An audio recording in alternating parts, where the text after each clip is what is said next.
आझाद मैदानावर राज्यव्यापी आंदोलन छेडण्यात आलेलं होतं।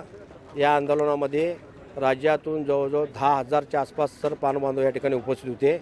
आमच्या या आंदोलनाच्या प्रमुख मागण्या की महाराष्ट्र सरकारनं सुगंधी व तंबाखूवर बंदी घातलेली आहे ती त्यांनी ताबडतोब उठवावी।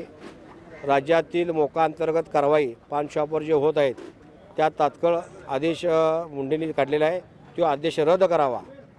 अनेक अशा प्रश्नावर आम्ही या ठिकाणी आज आंदोलन केलेलं आहे।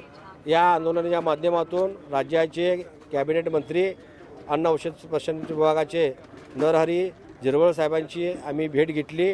आमचं मागणीचं निवेदन आम्ही त्यांना दिलो, त्यावर त्यांनी चर्चा करून आम्हाला सांगितले योग्य ते मार्ग काढून असं आश्वासन त्यांनी दिलेलं आहे। त्याचप्रमाणे राज्याचे उपमुख्यमंत्री एकनाथजी शिंदे साहेब यांनाही आमच्या महाराष्ट्र पान व्यापारी महासंघाचे मागणीचं निवेदन दिलेलं आहे आणि आमची जी काय राज्याची आता परिस्थिती आहे पान व्यावसायिकांची ती पूर्णपणे आम्ही त्यांच्या कानावर सगळे घातलेले आहे आणि लवकरच निर्णय योग्य ते घेऊ असं आम्हाला सांगितलेलं आहे।